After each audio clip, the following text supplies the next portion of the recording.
tarde. Agradeço à organização do evento o convite para compor essa mesa. É um prazer conhecer o Henrique e estar ao lado de vocês e reencontrar o Luiz Eduardo, que também esteve lá no Rio de Janeiro, né? Tive o prazer, eu e o Bruno tivemos o prazer de contar com o Luiz Eduardo para discutir, né? Para debatedor do livro que lançamos ano passado. É um prazer enorme e uma honra, né, compor essa mesa. A minha contribuição, né, para o tema proposto da mesa é refletir um pouco sobre o lugar da prisão na produção da violência e na reprodução de um crime, né, que se organiza desde a prisão, né, e que tende só a aumentar, né, crimes e violência ao invés de reduzi-la.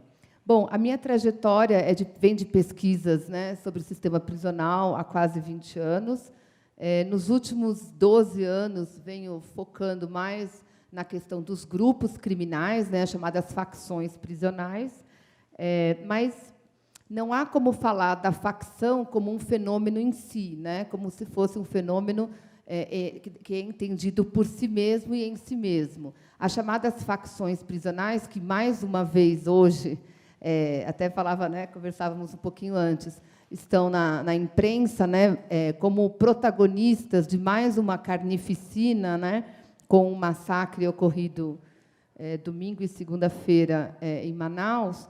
Elas são o produto direto de uma política de encarceramento em massa, que é a base de uma chamada política prisional, que eu ponho entre aspas, porque eu entendo ser difícil chamar isso, né, de uma política pública, porque não é, mas é uma política de Estado que vem sendo realizada já há algumas décadas, mas que tem ganhando mais corpo, mais incentivo, mais musculatura, certamente, nos últimos 2 anos. Quando a gente trata, né, do fenômeno da violência e da segurança pública, que o livro, né, do Luiz Eduardo Soares certamente vai tratar disso, e ele também certamente vai tratar disso.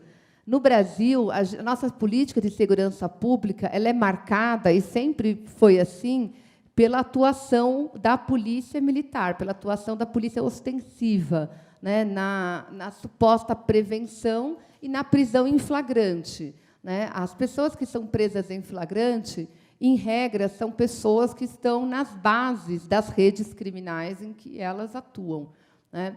Então, nós não temos, historicamente, preocupação, investimento em investigação policial, portanto, não conseguimos, efetivamente, desmantelar, supondo que esse fosse o objetivo do Estado, né, não conseguimos desmantelar as redes criminais, e as prisões são apenas entupidas, né, cada vez mais, com pessoas cujo encarceramento não muda em nada a dinâmica e o funcionamento das redes nas quais elas atuam. Ao contrário, né, e com esse sistema, né, com essa política de segurança, a prisão vai se constituindo cada vez mais num locus de organização do crime e de produção da violência. Então, em unidades prisionais, que, como já é quase chover no molhado tratar disso, mas é sempre importante lembrar, né? As unidades prisionais no Brasil inteiro, quase que na sua totalidade, são desprovidas de condições mínimas de sobrevivência para aqueles que estão lá dentro, né? São superlotadas, degradadas, não tem comida suficiente, não tem material básico para a vida, de higiene, etc., para aqueles que estão custodiados, suficientes. Quem sustenta o preso, em regra, é a sua família, que, obviamente, já é uma família empobrecida, né, porque quem está preso, 99,9% são pessoas pobres e majoritariamente negras, e, então, a família já empobrecida ainda tem que sustentar o seu parente, o seu familiar, numa condição subhumana dentro desses estabelecimentos. E quanto mais se encarcera, né, mais piora essa situação, porque agrava a superlotação, que agrava as condições de existência nas prisões, e que, por sua vez, vai agravar todo o restante, né? Desde a alimentação até as condições de vida, as condições de saúde e tudo, né? Bom, nesse cenário, as pessoas que estão presas, elas querem viver também, né? Ou ao menos sobreviver. E aí que entra a importância das chamadas facções, né? Porque dentro dos presídios, esses grupos, eles organizam o cotidiano prisional. E organiza de uma maneira violenta, é verdade, mas não há muita outra opção para conseguir sobreviver ali dentro, porque senão seria a guerra de todos contra todos, a do Hobbes, né? Seria um matando o outro. Então, historicamente, sempre teve, né, grupos nas prisões que têm esse objetivo de organizar a vida dentro desses estabelecimentos. E, nas últimas décadas, se criaram, né, primeiro no Rio de Janeiro, com o Comando Vermelho, depois em São Paulo, com o PCC, e hoje, no Brasil inteiro, com vários grupos, né, temos esses grupos que fazem a gestão das prisões.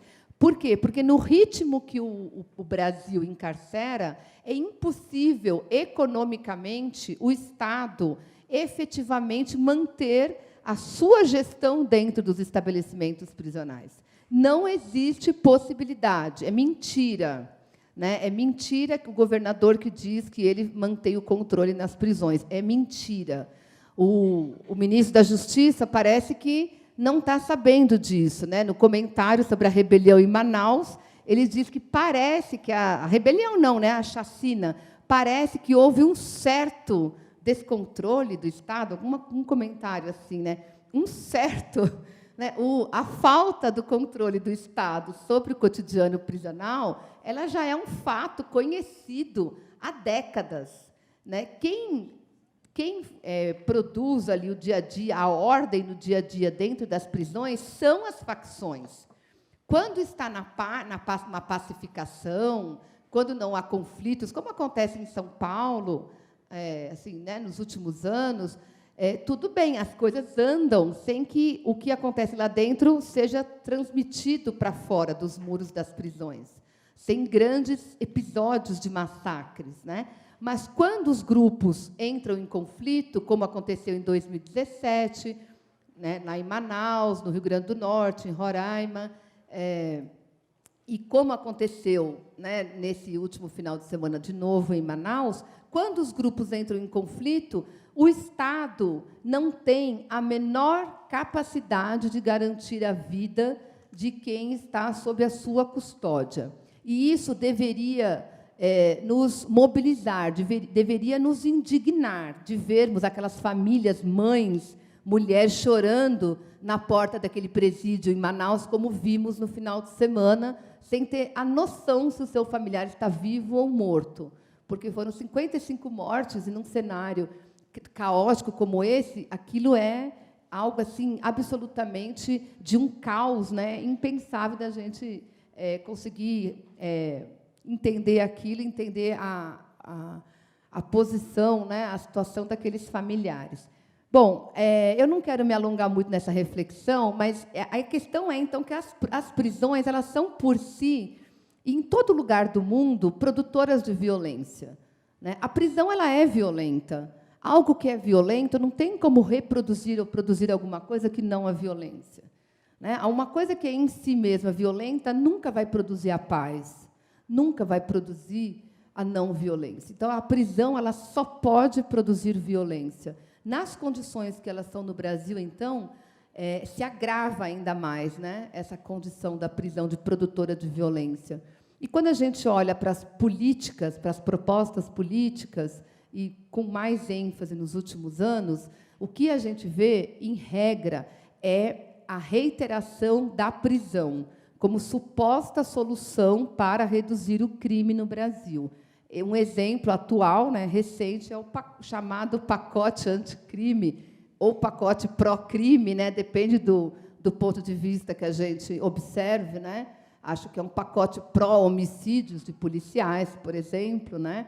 É um pacote pró-organização criminais, porque, na medida em que o pacote anticrime prevê o aumento da pena de prisão para alguns tipos de crimes, e a redução dos benefícios de progressão da pena, ou seja, o aumento do tempo passado na prisão, né? Para algumas categorias de presos, ele tem um potencial de aumentar substancialmente e ainda mais a população carcerária, que já está chegando nos 800 mil, né? Está em 730, 740 mil presos no Brasil. Esse pacote ele tem o potencial de aumentar muito mais isso, e aumentando a população carcerária, aumentam-se também as condições para a organização do crime lá dentro. Então, essas facções todas, certamente, vão se beneficiar e muito, né, dessas medidas previstas no pacote.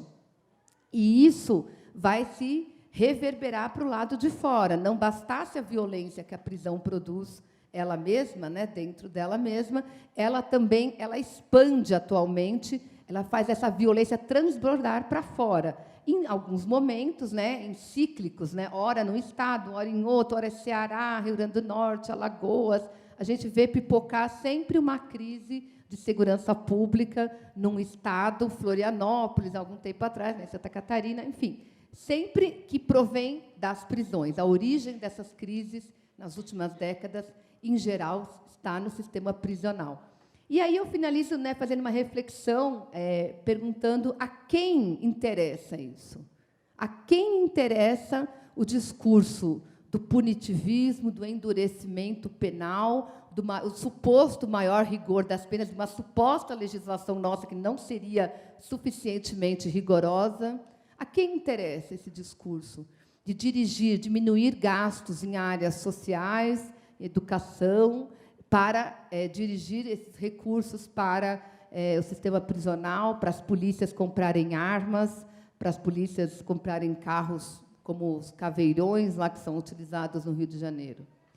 E, pensando nessa questão, a quem interessa isso, eu faço uma provocação, né, uma reflexão para todos nós, a gente se perguntar, esse monte de policiais que são eleitos, deputados estaduais, deputados federais, senadores, e oriundos das forças de segurança, né, militares, policiais, agentes penitenciários, etc. Agentes penitenciários que não tem eleito. Mas essas pessoas que são oriundas das forças de segurança, que são eleitas, né, inclusive colocando nessa conta o presidente da República, será que elas estariam no lugar que elas estão hoje se elas não se alimentassem politicamente do medo, da insegurança, do pavor que as pessoas têm, né, por conta dessa violência que é alimentada pelas próprias políticas que elas propõem? Será que, se baixássemos como uma mágica, né, reduzíssemos drasticamente o crime no Brasil, os homicídios, os outros crimes violentos, como roubos, etc., como num passe de mágica, será que elegeríamos o presidente Bolsonaro, o senador Major Olímpio, o deputado Coronel Telhada, o deputado Camilo, Coronel Camilo, e tantos e tantos e tantos outros que fazem parte da chamada da bancada da bala? Será que eles estariam eleitos? Talvez não. Então, para a gente pensar um pouco, a quem interessa manter esse sistema, né, prisional, estou falando da prisão, mas vale também para as polícias e para a política de segurança pública no geral, a quem interessa manter esse estado de coisas em que o Estado alimenta a organização do crime e a produção da violência? Talvez, assim, ele se perpetue da maneira como acaba levando mesmo os interesses políticos desses que sempre repõem as mesmas propostas políticas. Eu não sei do meu tempo, mas imagino que deve ter terminado, né? Agradeço muito e muito obrigada.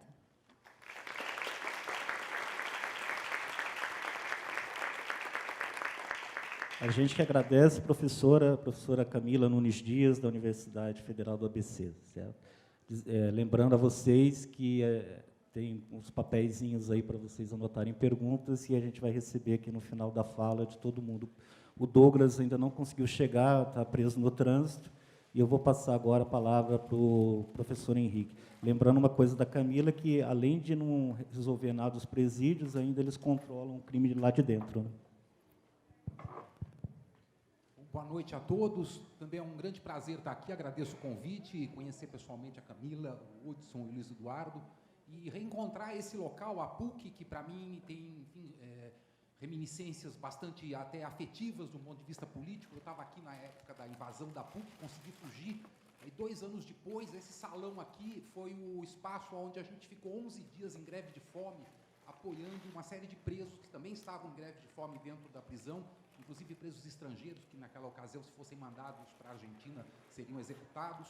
Então, é muito interessante ver esse espaço, enfim, continuando ao longo de décadas a cumprir esse papel político tão importante.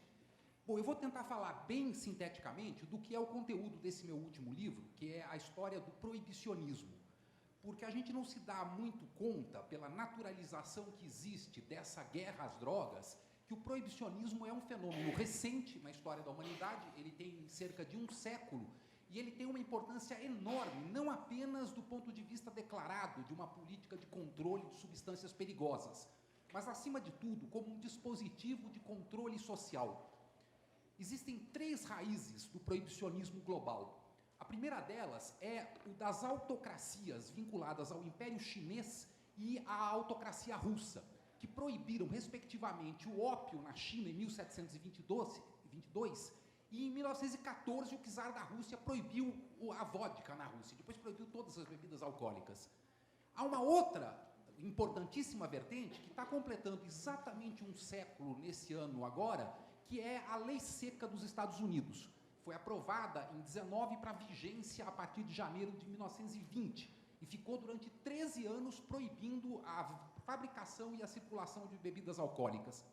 É uma terceira vertente europeia associada ao eugenismo médico e a uma estigmatização dos movimentos sociais, em particular dos movimentos operários, como sendo focos de embriaguez subversiva. Logo após a Comuna de Paris, a grande explicação que a Academia de Medicina da França vai fazer do porquê que houve aquela rebelião é porque era um bando de bêbados. E há uma série de políticas de controle que, no caso da França, não vai chegar a nenhuma proibição extensa, apenas em relação a uma bebida, que era o absinto. Todos esses movimentos confluem para um tratado, em 1912, o Tratado de Haia, que depois vai se tornar cláusula da Conferência de Versalhes. E vai ser assinada pelo Brasil, que manda, em 1924, o Jarbas Pernambuco como delegado à Convenção de Genebra, e esse Jarbas Pernambuco vai fazer uma enorme campanha por uma planta que até então não era objeto dos mecanismos regulatórios, que estavam voltados para os opiáceos, sobretudo, e para a cocaína. Mas o delegado brasileiro vai ressaltar uma planta que, segundo ele, era muito pior e mais perigosa do que o ópio, mais perigosa do que o éter, do que o clorofórmio, que era a maconha. A maconha vai ser apresentada como uma espécie de vingança do escravo contra o escravizador, numa mesma, enfim, narrativa que também tinha ocorrido em relação ao ópio. Quer dizer, essa planta serve para o escravizado se vingar, porque ele passa a acorrentar os seus mestres, os seus escravizadores, numa dependência que se torna, enfim, uma coisa perigosíssima. Esse modelo, ele faz com que haja uma coincidência hoje na geopolítica internacional dos polos os mais curiosos. Se a gente pegar os ayatolás iranianos e o Trump, se a gente pegar o presidente da Rússia e o da China, eles coincidem numa questão, que é a necessidade de manter a proibição de algumas substâncias que são consideradas tabu. Não são, obviamente, as mais perigosas, nem as mais perniciosas, porque, se assim fosse, o álcool e o tabaco seriam as primeiras a serem proibidas. Essas substâncias, ao contrário, não só não são proibidas, como são carros-chefes da economia. No Brasil, a maior empresa é a Ambev. Na China, a 4ª empresa da economia, ainda estatal nesse campo, é a produção de tabaco. Então, há uma seleção que não é sob nenhum critério científico. Qual é o critério?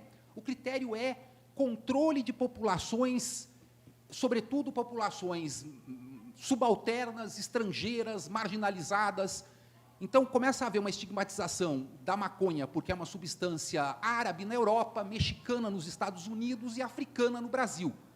No Brasil, ela é apresentada nessas convenções internacionais como uma planta tão perigosa que levava inevitavelmente à morte ou à loucura. E ela era associada a um quadro chamado de AMOC, que é uma espécie de surto de violência que ocorre nas regiões da Malásias, é uma palavra malaia, e se dizia que a maconha é a mesma coisa, ela provoca um amok, que seria um surto de violência.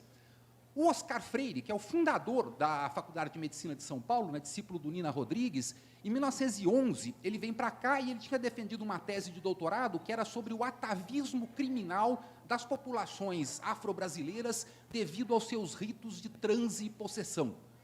Como eles têm ritos de transe e possessão, eles perdem o juízo, e o primeiro juízo que se perde é o do certo e do errado. E, portanto, há uma espécie de atavismo criminal das populações afro-brasileiras, ao qual se associa também o seu hábito de consumo de maconha. Então, a maconha sempre foi o grande estigma das camadas racial e socialmente definidas da população brasileira e que se tornaram uma espécie de emblema de branqueamento do país.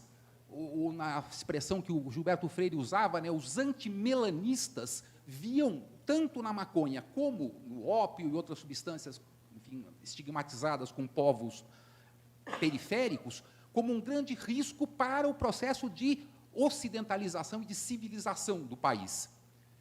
Bom, para ir rapidamente ao encerramento, a gente tem, no caso do álcool, a vigência durante 13 anos, e as suas consequências são quase que, assim, mais que análogas, são homólogas ao que ocorre hoje com a guerra às drogas. Morte de um monte de gente por adulteração das substâncias, metanol, no caso, 50 mil mortos nos Estados Unidos, dezenas e centenas de milhares de pessoas presas pela acusação do crime de tráfico de álcool, a maior parte delas camadas subalternas da população, em particular os negros. O grande auge da Ku Klux Klan foi na época da proibição, para fazer o enforcement da lei da proibição, que não tinha nenhuma agência federal que a fizesse. A agência federal que surge, depois se torna o FBI, vem da própria lei seca. Bom, a lei seca fracassa, é a única emenda da Constituição norte-americana que vai ter que ser revogada por uma outra emenda, a 21ª, né, em 1933, com o New Deal e Roosevelt, acaba a lei seca. Mas logo em seguida, em 1937, eles proíbem a maconha nos Estados Unidos.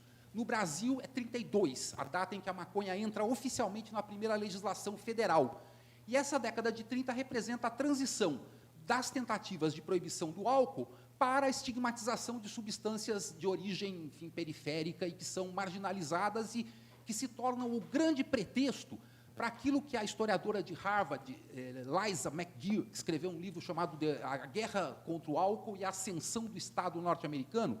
Ela diz que é um statecraft, é como se fosse uma técnica de poder, é uma técnica de governo que permite que você identifique um produto de consumo que é usado por milhões de pessoas. Você criminaliza esse produto de consumo, que é da vida cotidiana, pronto. O Estado tem o melhor pretexto para se imiscuir na esfera mais íntima, mais privada, mais, enfim, quase que intraepidérmica dos seres humanos. E assim foi e assim continua sendo. O primeiro pretexto da polícia para revistar um jovem, etc., seja aqui, seja nas Filipinas, ou seja, enfim, na Ucrânia, é a perseguição às substâncias proibidas. Então, a proibição é em si um mecanismo de profunda opressão que não tem nenhum sentido sequer conforme os pressupostos do Estado liberal. E aí eu concluo apontando essa curioso paradoxo. A gente vive uma era de um neoliberalismo retomado, mas existem exceções, que não são sequer liberais. Os neoliberais, de fato, como era Milton Friedman e outros, Gary Becker, eram pela legalização. O que a gente tem é um intervencionismo totalitário, uma forma de autocracia baseada mesmo em conceitos políticos pré-liberais que permitem que a nossa esfera mais íntima seja violada pelo Estado e que isso sirva de pretexto para o controle de populações e para uma enorme lucratividade de um mercado paralelo que se torna indispensável para a fase especulativa do capitalismo, que se apoia justamente nesses setores. Desde 2008, que, enfim, a grande esfera de rentabilidade dos mercados clandestinos vem sendo operacional para viabilizar, enfim, a própria liquidez do sistema financeiro em certa ocasião. Então, eu concluo dizendo que o tema que foi apontado aqui pela Camila e que é, hoje em dia, absolutamente indignante, a existência de massacres de dezenas e dezenas de presos que se repete. O Brasil vem se tornando agora campeão nesse tipo de situação, com decapitações e tal. Agora não houve decapitações, enfim, só porque não tinham os instrumentos. Isso tudo é consequência de processos estruturais, é óbvio, mas atrás disso está a maldita guerra às drogas, que, do ponto de vista do país mais importante do mundo, que é os Estados Unidos, já está se dando a mudança do paradigma. A maconha está legalizada hoje no Canadá, em termos federais, e na maior parte dos estados estadunidenses. Então, a gente está sendo vítima de uma espécie de defasagem da própria atualização do paradigma, que já está se tornando um green rush, uma indústria legal de commodities bilionária, que está todo mundo se jogando para ganhar dinheiro, e aqui os que ganham dinheiro são os traficantes clandestinos, donos de helicóptero, e toda essa estrutura que existe, não porque ela não dá certo, ela existe porque ela é funcional para alguns, funcional para a arrecadação de rendas especulativas e para uma hiperinflação de controle político e social. Então, eu espero, enfim, que a gente consiga resistir a essa fase sombria que o país passa e que a gente consiga retomar uma crítica a essa situação na perspectiva da legalização de todas as drogas e da desmontagem desse arcabouço pré-liberal, totalitário, que domina a geopolítica global há pelo menos um século, né? Obrigado.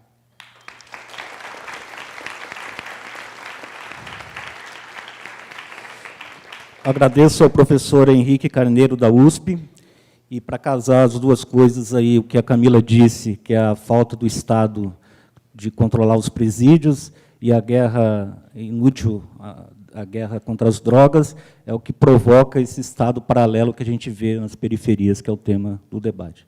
Professor Luiz Eduardo, por favor. Boa tarde, boa noite a todas e todos. É um prazer muito grande estar com Camila, estar com o Henrique, com o Hudson. Eu ainda não li o livro do Henrique, mas estou entusiasmadíssimo por fazer isso imediatamente. Assim que eu saia daqui, eu começo a ler. Eu conheço bem o livro de Camila, com Bruno Paz Manso, que é um belíssimo livro, uma contribuição muito importante para os nossos debates. Eu quero agradecer a editora Boitempo, aqui na pessoa da Ivana, do Kim, e de todas e todos os assistentes auxiliares e participantes da editora, pela coragem de publicar o Desmilitarizar, sobretudo nesse momento, contra a corrente, né? Contra as marés todas. Faço aqui um agradecimento à Isabela Marcati, que foi decisiva para a qualificação do livro, que ele tiver de virtudes deve muitíssimo a ela, no trabalho ao qual ela se dedicou com tanto empenho. E eu devo lhes dizer que esse tema é fascinante, apaixonante, ao mesmo tempo horripilante, né? Essa problemática toda da qual nós tratamos, e é evidente que 10 minutos não são suficientes nem para uma primeira abordagem. Por isso, talvez seja melhor fazer como que uma agenda, compartilhar com vocês, nessa introdução, uma pauta mais genérica, com uma abordagem mais rápida, de sobrevoo, para que nós possamos aprofundar, eventualmente, havendo interesse, na interlocução que se segue a essa intervenção. Nós tivemos, ano passado, 63 mil homicídios dolosos no Brasil.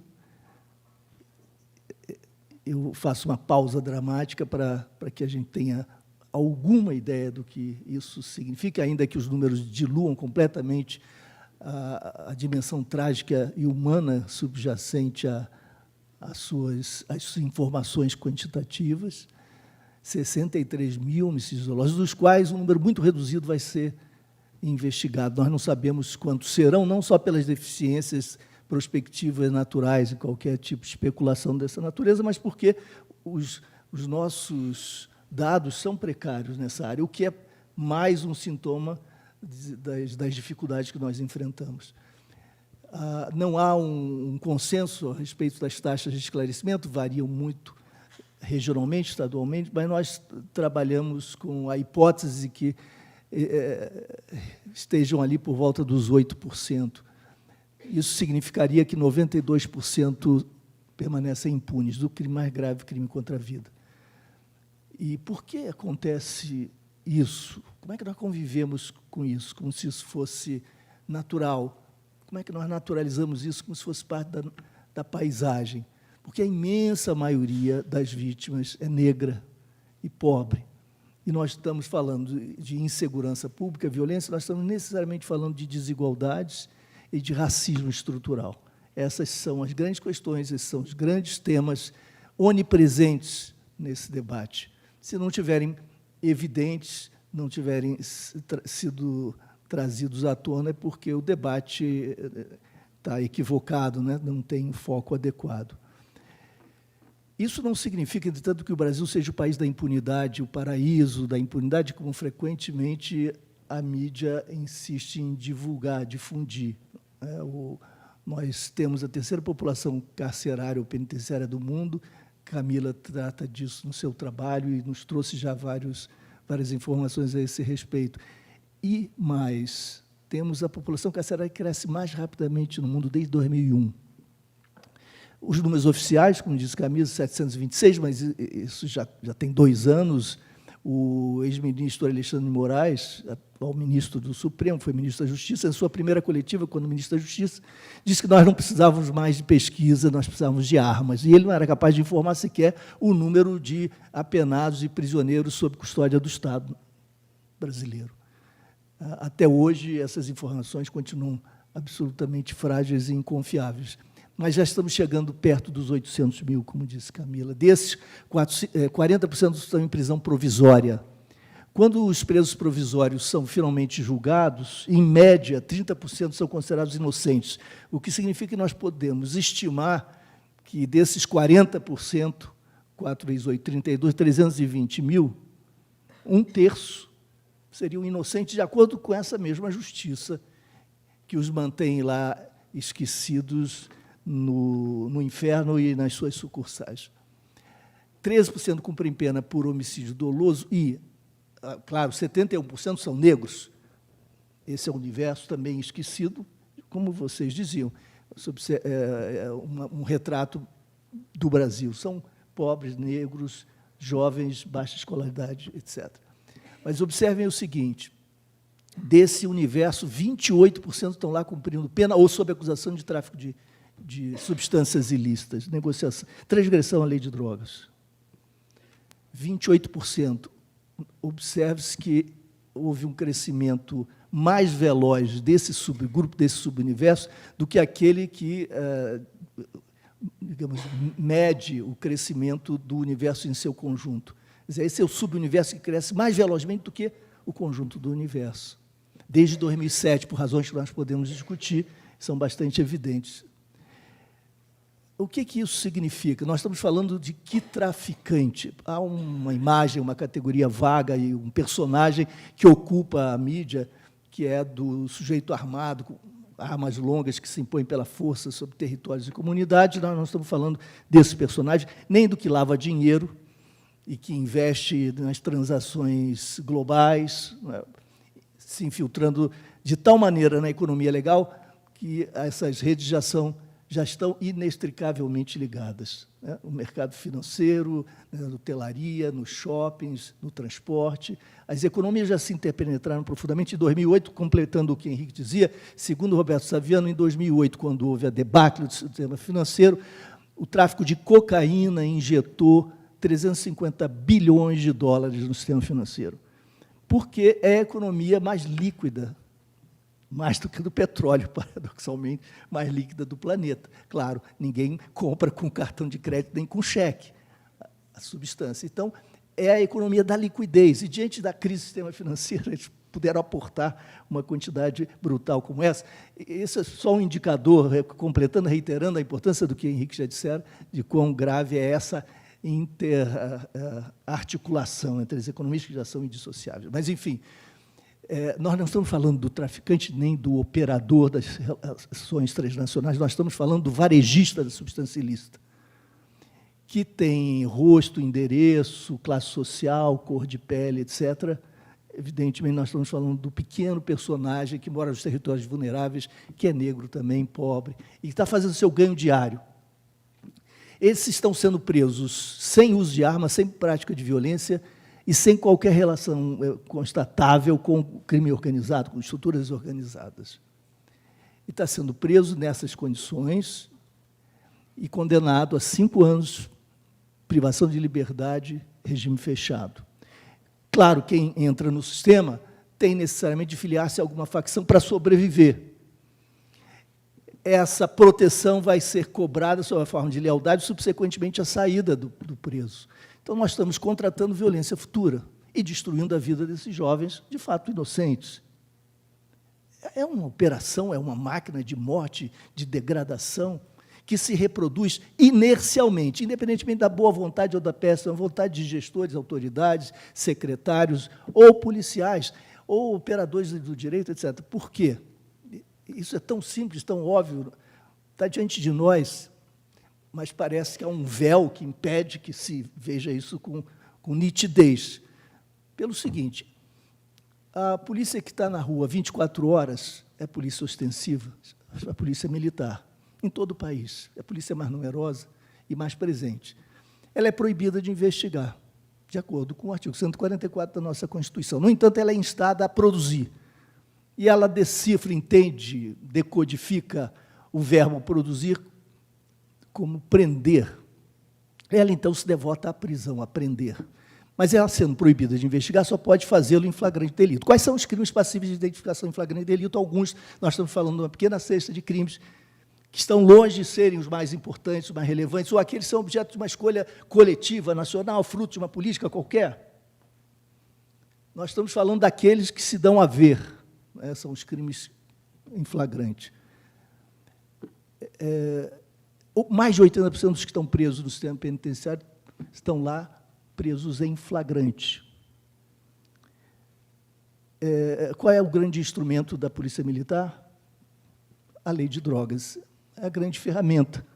Se você não pode prender, tem que prender em flagrante, você joga a rede no varejo, não vai ser no atacado. Você não tem instrumentos de investigação, não pode mapear rastros, vestígios de lavagem de dinheiro, de articulações transnacionais, etc. E onde é que se joga essa rede varejista? Não é nos condomínios de classe média ou das elites, dos bairros afluentes, porque eles são propriedade privada, só se entra em propriedade privada com apresentação, salvo se você estiver numa favela, periferia, e nos territórios vulneráveis, onde o estado de exceção se impõe e suspende o Estado Democrático de Direito, mas você só entra nos espaços privados, particulares, com a apreensão de mandado judicial. O juiz só o expede se houver uma justificativa. A justificativa deriva de uma investigação. Sem investigação não há justificativa, não há pedido sequer de mandados dessa natureza. Essas são áreas de sombra esquecidas completamente, sequer tangidas pelas políticas de segurança pública. Quais são, então, os espaços de varejo ostensivo? São os espaços, os territórios vulneráveis. Então, nós vamos assistir a essa criminalização da pobreza em massa, com esse encarceramento voraz, que expande e explode o nosso sistema penitenciário, destruindo as vidas, contratando violência futura e fortalecendo as facções criminosas. É isso, o pacote do Moro carimba esse troço, essa monstruosidade, de forma absolutamente inconsequente e irresponsável, porque aposta no encarceramento, da intensificação desse processo que já está em curso, atribui aos policiais liberdade para matar, lhe conferindo lá o excludente de ilicitude, e nós vamos ter tudo que temos, o banho de sangue que está em curso, tudo isso aprofundado e intensificado. Veja o seguinte, a violência policial letal no Brasil atingiu números recordes. No estado do Rio de Janeiro, em 2003 e 2018, nós tivemos 15.061 mortes provocadas por ações policiais. 15.061. No ano de 2019, com a posse desse governador do Rio de Janeiro, que defende, propõe o abate, que é absolutamente insano, inconsequente, criminoso, e está endossando práticas criminosas, nós tivemos 434 mortes provocadas por ações policiais, nos 3 primeiros meses de 2019, recorde, considerando-se, inclusive, o ano passado, no qual houvera um avanço, um crescimento da violência policial letal de 36% relativamente a 2017, em função da intervenção militar. Então, mesmo sobre os números acrescidos, incrementados por esse salto, nós ainda assim tivemos um recorde agora.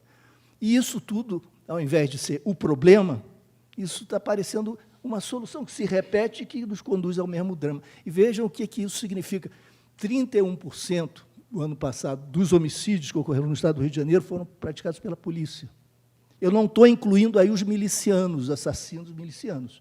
Não falei ainda disso. As ações policiais oficiais, essas mataram 1/3 daqueles que foram vítimas de homicídio do Estado do Rio de Janeiro. Esse ano, isso vai aumentar. Eu concluo dizendo alguma coisa sobre as milícias. Nós estamos falando de tráfico, etc., da forma pela qual o Estado lida com isso. Isso tudo conduzindo a conclusões. Nós precisamos, se o nó é o casamento perverso entre modelo policial e lei de drogas, nós precisamos imediatamente, falando de segurança pública, de duas coisas: legalização de todas as drogas e mudança do modelo policial. Eu diria mais, da arquitetura institucional da segurança pública, que envolve uma reforma profunda do artigo 144, é matéria para a nossa conversa depois. Mas como é que as milícias nascem? Uma das fontes mais importantes é a violência policial. Quando se confere ao policial na ponta liberdade para matar, se lhe confere também tacitamente liberdade para não fazê-lo. Isso significa que a vida pode ser negociada ad hoc, em cada beco, em cada encontro, bala-encontro, em cada desencontro entre os dois personagens, o policial e o suspeito. Quanto você me dá por sua vida? Porque não me custa nada tirá-la de você. Qualquer coisa, se paga o que se tem, o que não se tem. Isso gera uma moeda que se inflaciona, que estimula uma prática econômica que vai se racionalizando, se organizando, e quando essa emancipação, essa autonomização do policiais na ponta ocorre, isso gera uma anarquia institucional que permite que prosperem nichos de policiais que se organizam e que vão se converter, por exemplo, nas milícias. Então, a violência policial autorizada, seja pelo governo federal, seja pelo governo estadual, o que já estava em curso, repito, agora isso apenas se legitima, se legaliza mais adiante e se incrementa, isso acaba suscitando anarquia, degradação institucional, articulação entre polícia e crime e, na ponta, mais milícia. Obrigado.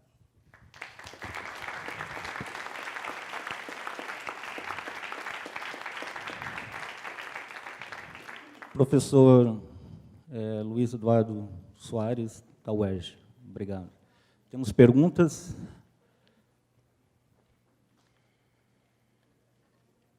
Lembrando aqui que as milícias nasceram justamente com esse argumento de combater, né, o tráfico de drogas, de justiceiros que iam eliminar as favelas de traficantes. Eles agem muito pior que isso, né? Então, tem uma pergunta aqui. Vocês acreditam que existe relação das transferências de liderança do PCC para os presídios federais e a tentativa de enfraquecimento da organização no controle do tráfico de drogas para uma possível ascensão das milícias nesse controle ou outros grupos? Acho que podemos responder os três, né? Acho que a Camila poderia. Eu acho que pode ser agora, né, para dar uma dinâmica. Pode ser também. Você acha que é melhor? Tá bom. Nós temos, na verdade, três aqui, né? De que modo o pacote anticrime concentra e especificamente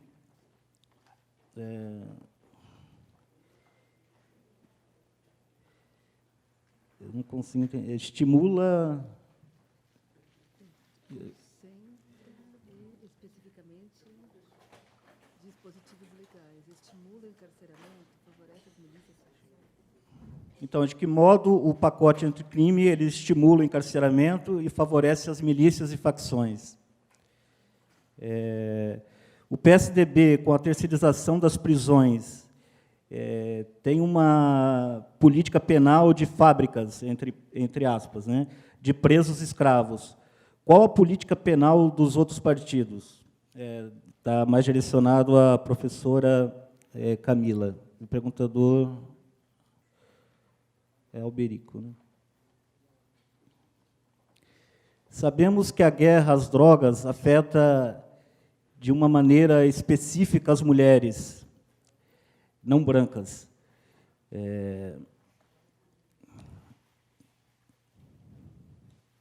Tanto no puxar cadeia, já que são as mulheres que, majoritariamente, vão visitar os presos. Como as pesquisas de vocês abraçam e podem colaborar com essa discussão sobre a maneira específica, essa política que afeta as mulheres? Inclusive, existem presídios na fronteira que 80% das encarceradas são presas por tráfico de drogas. Aqui vem mais uma para todos, ô Camila. Se puder, e puder falar um pouco sobre a situação de... Como é que é? De abandono eterno e exclusivamente das presas, do abandono da família, do companheiro, quando há, e principalmente do Estado, da impossibilidade de visitas íntimas, já que filho nascido na prisão é responsabilidade do Estado, e a relação da prisão das mulheres sobre a ótica machista. E como vocês enxergam a disputa de poder entre organizações criminais e milícias? Quais as consequências dessa sobreposição de forças nas periferias? Que eu acho que é um tema bem voltado para esse debate. Podemos começar? Vou tentar lembrar. A primeira pergunta sobre a questão da transferência dos presos do PCC, eu não acredito que assim que essa política ela visa reduzir a força do PCC para fortalecer um outro grupo. Acho que eu vejo a questão das facções, né, no Brasil como uma questão, de um lado, a presença das facções dentro das prisões é bastante conveniente ao Estado, naquilo que eu falei, porque elas fazem a gestão das prisões a um custo muito menor do que se o Estado tivesse que manter o número de funcionários adequado, né, para tomar conta das prisões. Só que, por outro lado, elas são também uma pedra no sapato do Estado. Elas não são convenientes sempre, porque, quando rompem a ter seus conflitos internos, eles organizam os crimes que muitas vezes dão repercussão, e isso não é conveniente para o Estado. Agora, eu acho que o Estado, de uma maneira geral, os governos estaduais e o governo federal, eles não sabem o que fazer, eles não têm uma política para isso, na verdade. A única política existente é prender, prender, prender, e com as chamadas, aqueles que eles chamam de lideranças desses grupos, agora, desde 2006, né, que tem o sistema penitenciário federal, então, sempre que se descobre, que se aponta alguma liderança, manda para o sistema penitenciário federal, como está acontecendo agora, por exemplo, né, no caso de Manaus. Eu vejo que essa é a maneira como o Estado tem que dar uma resposta para a sociedade, que ele está fazendo alguma coisa, ainda que isso não vá resolver em nada o problema e, ao mesmo tempo, ainda vá piorar o problema. Mas não vejo assim como nessa direção, até porque transferir os membros do PCC para o sistema penitenciário federal não altera em nada, né, a posição que o PCC hoje ocupa no cenário, por exemplo, dentro das prisões em São Paulo, em outros estados, no cenário na economia das drogas, porque o PCC não funciona a partir de uma liderança. E o Estado também não consegue compreender isso. Hoje, já há um enraizamento, já uma reprodução quase que automática da lógica da dinâmica criminal, por exemplo, a partir do PCC, que não adianta nada isolar o fulano, o beltrano, o cicrano, tanto que foi isolado, né, aquele que se considera o principal líder do PCC em fevereiro, né, Marcola e outros juntos com ele, e continuou tudo igual, nada mudou. Então, hoje, esses grupos eles têm uma autonomia que independe de pessoas específicas para funcionar. Sobre o pacote anticrime, eu vou responder rápido, né, sobre isso, mas eu acho que o pacote ele favorece, sim, né, o fortalecimento das facções, à medida em que prevê a ampliação do encarceramento, e isso sempre vai favorecer as facções, e, principalmente, ele favorece muito, né, o poder das milícias. Até dando meu pitaco, né, nessa questão das milícias, eu acho que, hoje, as milícias são a grande ameaça para o Estado democrático de direito no país. Não são as facções.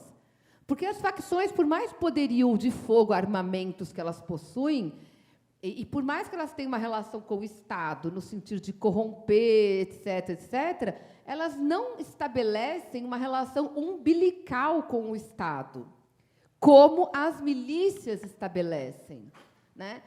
A gente vê hoje no governo federal, né? A gente vê no Senado da República, um senador, filho do presidente, cujas relações com as milícias, elas são mais que uma suspeita, elas são muito evidentes, né? E isso é muito preocupante. Se a gente vê, por exemplo, o caso, e aí acho que o Luiz Eduardo, do Rio de Janeiro, para mim assim, é assombroso ver o grau de completa permeabilidade já ali existente entre essas forças, né? E com o decreto que libera praticamente, que joga no lixo o Estatuto do Desarmamento, tem um outro grande aliado do fortalecimento de milícias, né? E sobre as mulheres, né? Tenho aqui algumas alunas, né, que está aqui a Rosângela, uma delas, né? A Fabíola, estão estudando as mulheres nas prisões, né?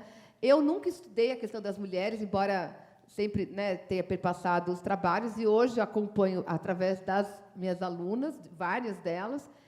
De fato, as mulheres, elas, em geral, são muito mais abandonadas do que os homens nas prisões. As mulheres, quando são presas, elas, muito mais do que os homens, tendem a perder seus vínculos familiares, tendem a ser abandonadas, né, nas prisões, e, ao mesmo tempo, como foi mencionado numa outra pergunta, são as mulheres também mais afetadas pelo aumento do encarceramento, na medida em que muitas delas acabam cumprindo a pena junto com o companheiro, né, indo visitar todo final de semana. Aqui em São Paulo, por exemplo, as penitenciárias, a grande maioria fica no interior do estado, muito distante da capital, onde mora a maioria delas. Então, há toda uma rotina de levar sacola de comida, de pegar o ônibus de madrugada, de dormir na estrada, de acampar. Então, isso, muitas vezes, com os filhos. Ou seja, a prisão, ela afeta, de uma maneira muito perversa, a vida das mulheres, né? Mesmo quando é a prisão do homem,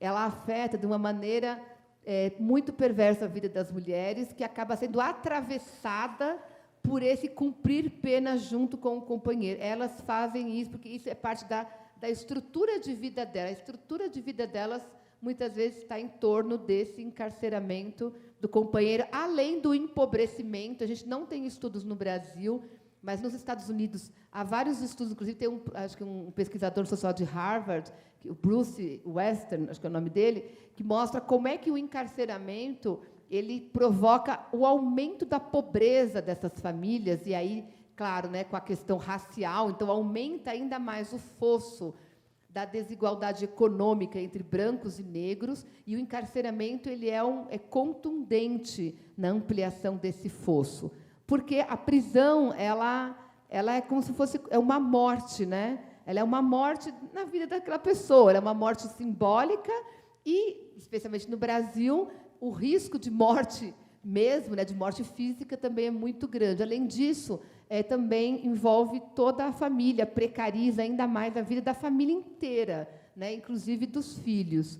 Então, de fato, e além disso, né, apenas aí já finalizando, a questão da guerra às drogas, ela tem um impacto ainda mais perverso sobre as mulheres. No Brasil, acho que agora mudou, mas chegou um momento que era 70%, né? Hoje está entre 65% das mulheres presas no Brasil que estão presas na lei de tráfico de drogas. 62%. Ou seja, se entre os homens é 28%, entre as mulheres é 62%. Então, isso mostra como é que a guerra às drogas ela recai de uma maneira ainda mais perversa sobre as mulheres, uma grande parte das quais utiliza, enfim, né, da venda de drogas como expediente para continuar mantendo a sua família enquanto o companheiro está preso. E aí elas acabam também encarceradas, né? Enfim, a situação é essa, e a gente, infelizmente, a gente não tem muito... não vejo muito cenário muito promissor. E sobre o PSDB, né, sobre a questão é verdade, da privatização, né? Bom, eu acho que a questão da privatização não dá para esticar muito assim, a resposta, né, pelo tempo, mas o exemplo agora que aconteceu lá no Compage, em Manaus, que aconteceu novamente, aliás, né, ele é o maior exemplo, que eu acho que faz com que a gente nem precise gastar muita saliva, né, discutindo que a privatização não vai melhorar as condições das prisões, ela não é uma solução para o problema prisional, ela não melhora, o Estado gasta mais com as prisões privadas, porque não é, a empresa não vai bancar o preso custodiado, isso é uma coisa óbvia, né? Mas muitas vezes falam, o Estado não tem dinheiro para ficar bancando preso, então vai privatizar. Mas quem que vai passar o dinheiro para a empresa? Ela vai bancar do seu próprio, né, dos seus próprios recursos. Gente que o Estado condena a pena de prisão? É óbvio que não. Então, as prisões privadas elas são muito mais custosas, né? O preso lá de Compage, aquele lixo daquela penitenciária, que é um horror, custava 4.700 por mês. Então, aonde que está esse dinheiro? Né? Para onde que vai esses recursos? Para quê? Para serem mortos lá dentro, né? Como foi em 2017 e como aconteceu novamente. Então, é um exemplo, né? Que, além disso, nos Estados Unidos, muitos estudos apontam que a privatização das prisões levou a produção de um lobby das empresas para endurecer a legislação, para produzir sempre a demanda pelo espaço, pela clientela das prisões. Então, você ter a prisão, o encarceramento como gerando lucro para alguém, isso induz, direta ou indiretamente, a ter o interesse de prender mais. Né? Além no meu ponto de vista, da completa imoralidade de se pensar, né, que alguém lucra com a vida de alguém encarcerado. Porque as empresas, também finaliza assim, elas lucram de todas as formas. Elas recebem do Estado para fazer a gestão dos presos. As unidades prisionais privatizadas, no modelo que é de Minas Gerais, por exemplo, que é o grande modelo, elas não podem ficar acima da capacidade. Então, óbvio, né, é muito mais fácil fazer uma gestão dentro da capacidade da unidade, e, ao mesmo tempo, ela faz o preso trabalhar, muitas vezes, nas próprias empresas que ela tem ali dentro. Então, ela ganha numa ponta do Estado e ela ganha na outra ponta, explorando a mão de obra quase escrava do preso. É isso. Obrigada pelas perguntas. Professor Henrique.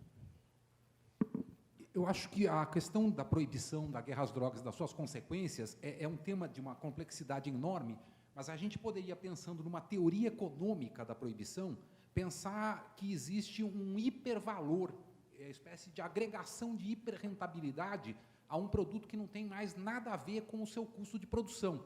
Ele tem um custo justamente de, por ser proibido, se tornar hiperinflacionado. Isso cria uma indústria que não é só a indústria do lucro com a droga, quer dizer, dos produtores, distribuidores, etc. É o lucro da máquina proibitiva, que tem uma enorme, digamos assim, dinâmica inercial que faz com que ela seja um dos setores mais imunes a qualquer projeto de reforma. Da mesma forma que surgem milícias que se desprendem do aparelho repressivo, existe também um fenômeno curioso agora, que é, no campo do encarceramento, haver uma espécie de excrescência que é não só o mecanismo da privatização, como também o mecanismo da internação involuntária, que é uma forma de aprisionamento e que muitas vezes é utilizada para, enfim, processos de limpeza social, de higienismo social, como vem ocorrendo, enfim, no projeto hoje aprovado do ministro Osmar Terra, né? Então, a gente tem um fenômeno que não é só do Brasil. No México, por exemplo, os cartéis mexicanos começaram a ter concorrentes que eram grupos da contra-insurgência, quer dizer, grupos da repressão do próprio Estado, que se tornaram os mais violentos, dos mais bem-sucedidos. No caso dos Zetas, que vinham diretamente do programa de contra-insurgência. E nos Estados Unidos, na época da proibição do álcool, além da Ku Klux Klan, que fazia todo o processo da repressão, havia também a criação de máfias intrinsecamente vinculadas com uma série de setores muito poderosos, de oligarquias locais, etc. Então, me parece que há um fator central a ser levado sempre em conta, que é de que a proibição das drogas não é que ela não está funcionando. Para quem se beneficia dela, ela está funcionando como um dos melhores negócios do século.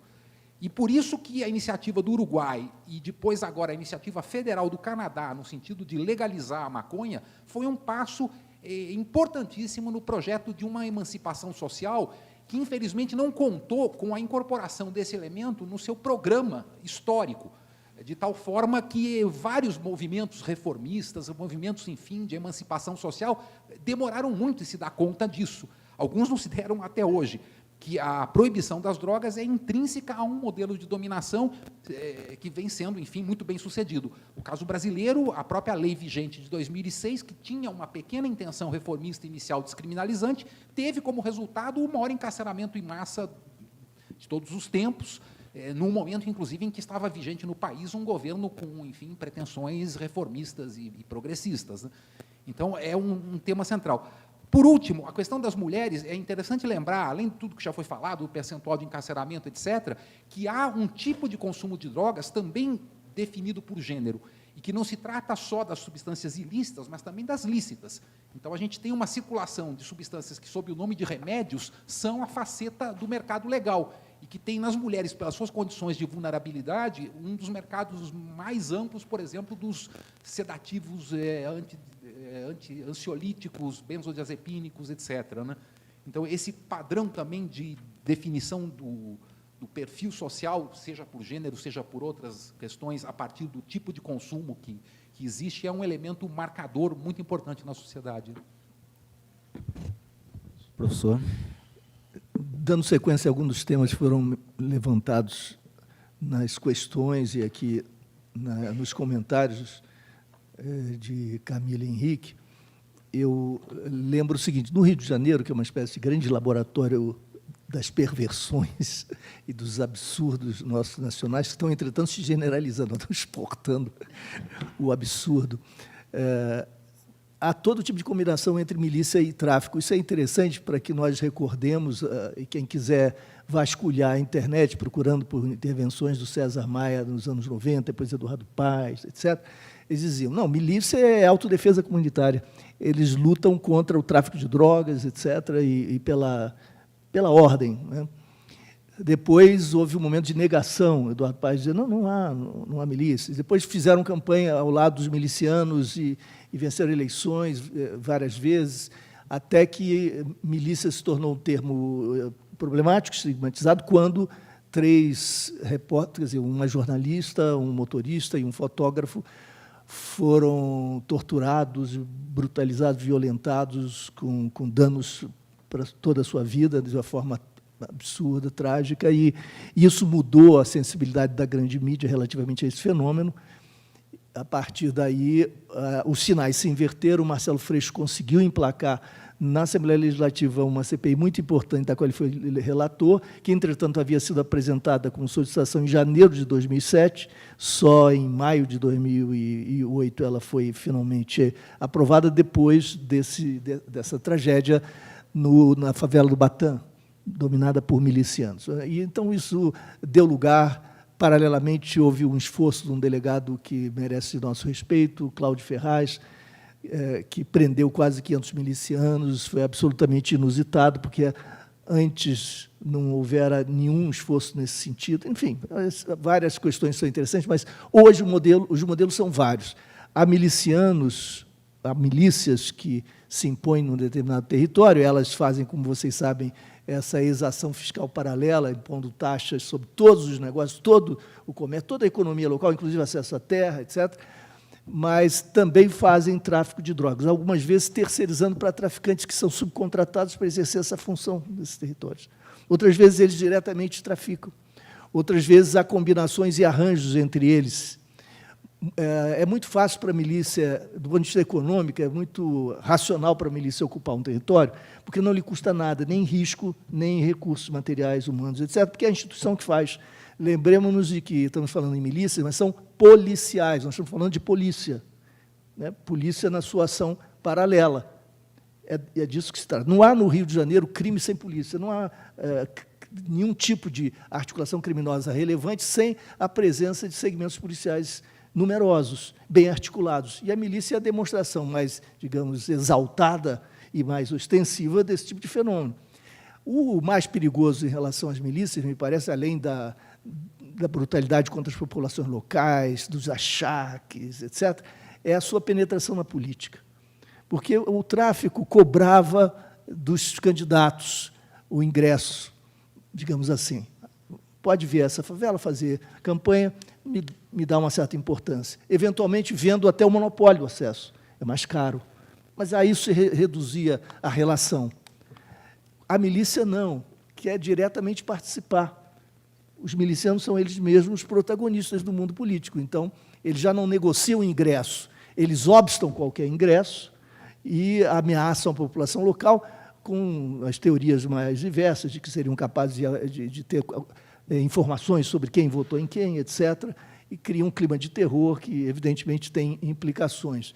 O secretário de Segurança, que deixara de ser para se candidatar a deputado federal pelo PSDB em 2006, foi eleito com voto maciçamente de áreas de milícia. Ele sempre se recusou a prestar declarações, depoimentos na CPI das milícias no Rio de Janeiro.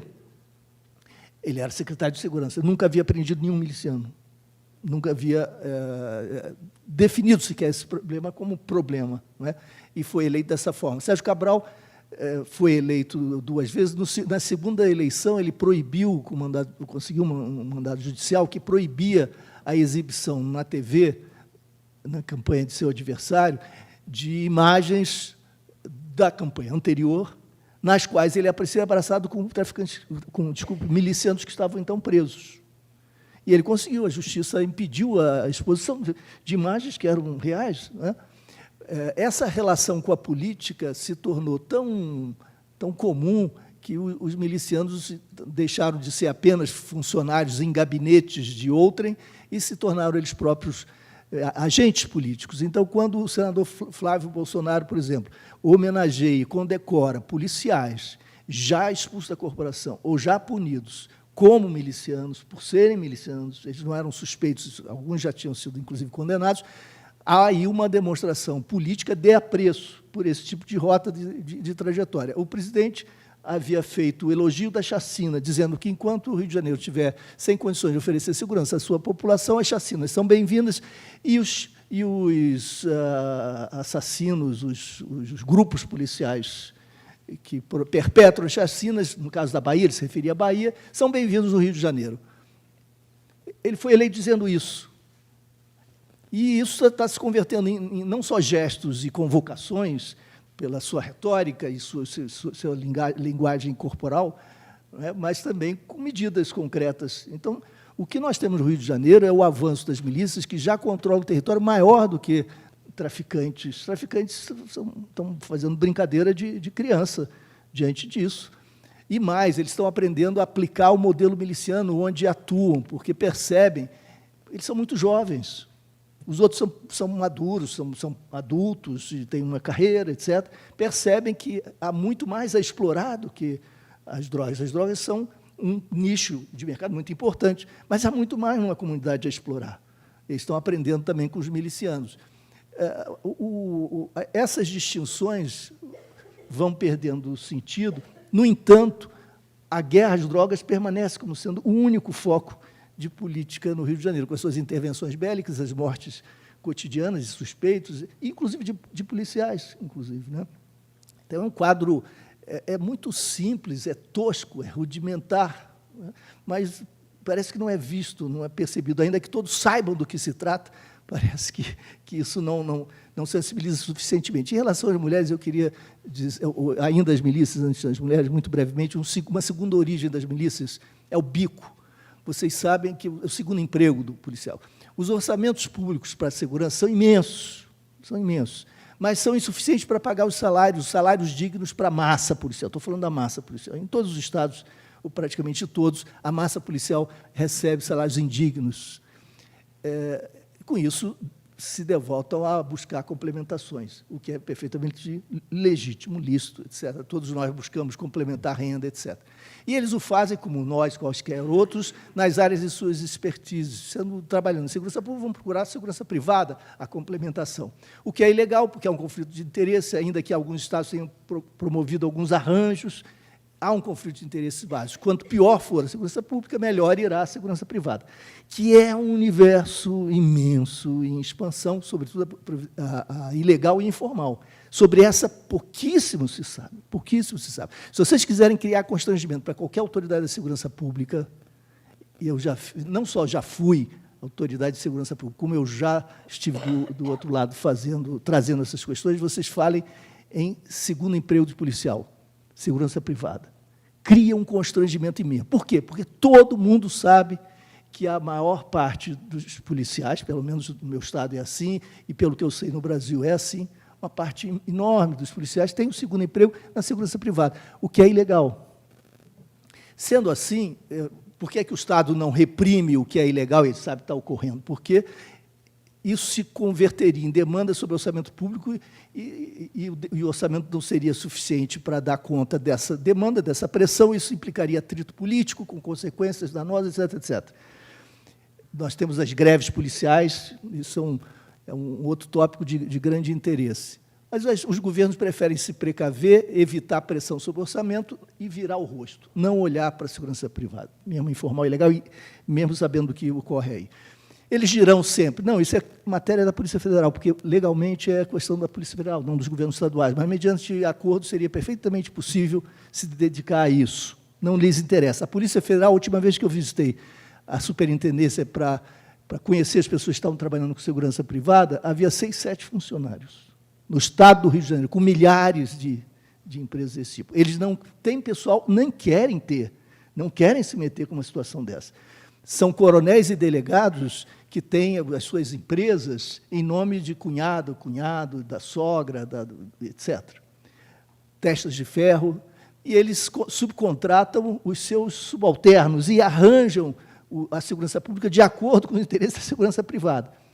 Isso tudo seria até o menos perigoso, o menos mal, se nós não levássemos em conta o seguinte: cria-se aí uma área de sombra, na qual prosperam os policiais bem-intencionados, respeitáveis, que estão só querendo ganhar um pouco mais, mesmo que na ilegalidade. Mas há aqueles que provocam insegurança para vender segurança, muita gente aqui já deve ter tido experiência desse tipo, inclusive em áreas afluentes, e os outros que vão se devotar à construção das milícias, porque sabem que esse é um campo inteiramente abandonado, deserto. O Estado não olha para isso. Então, começam vendendo segurança, impondo como segurança, etc. É claro que eles dialogam com a história dos esquadrões da morte, das escuderies, dos porões da ditadura, dos grupos de extermínio. Esses feixes históricos, essa genealogia toda converge para a criação desse agente novo, de novo tipo, que é a milícia. Sobre as mulheres, só para dizer algumas poucas palavras, já falei demais, eu acho que a prisão, além de tudo mais que já foi dito, que nós conhecemos, promove também uma prisão sintática, cujas consequências são terríveis, amarrando inexoravelmente, de forma que perpétua, um sujeito a um verbo, um sujeito a um predicado. No final dos anos 80, eu fiz uma pesquisa sobre 100 histórias de vida de prisioneiros, e ouvindo os relatos, eu me dei conta disso. Muita gente está lá, digamos, há 15 anos, porque foi sujeito de um ato, exerceu uma ação que seria descrita por um verbo, e aquilo maculou a sua vida, a sua trajetória, e por isso a pessoa está lá. Além de ter matado alguém no dia 15 de fevereiro do ano de sabe-se lá qual, essa pessoa teve filhos, namorou, amou, odiou, foi um apoio, suporte de família, ajudou vizinhos, enfim, tantas coisas na sua vida, escreveu cartas, tropeçou, etc. A vida é essa constelação de pequenos atos com a multiplicação dessa subjetividade, dessa formação subjetiva em processo, se auto-redefinindo nas estéticas de si, que lhe são acessíveis. Mas há um ato que o define e que transfere as suas qualidades para o sujeito. A qualidade do ato, ser criminoso e bárbaro, se transfere para o sujeito. Então, é o sujeito que é o criminoso, não é o ato. Por isso, quando, por exemplo, Escadinha, não sei se vocês ouviram falar desse personagem, que fugiu da Ilha Grande de helicóptero, ficou preso 20 anos, foi um dos criadores do Comando Vermelho. Quando Escadinha saiu finalmente da prisão, depois de 20 anos, ele foi assassinado. Uma semana depois, na Vida Brasil, os jornalistas, repórteres me ligavam dizendo o seguinte: professor, o que o senhor tem a dizer? O senhor ouviu falar aí na morte do traficante? O que o senhor tem a dizer sobre a morte do traficante? traficante. 20 anos depois, o sujeito está cumprindo pena por aqui. Essa colagem, esse amálgama, essa articulação inextricável entre o sujeito e o verbo é uma condenação perpétua. E essa prisão sintática é exercida contra as mulheres de uma maneira mais perversa, me parece, porque os laços com as mulheres, com a vida extra-presídio, são laços muito mais fortes e humanizadores, por exemplo, com o filho.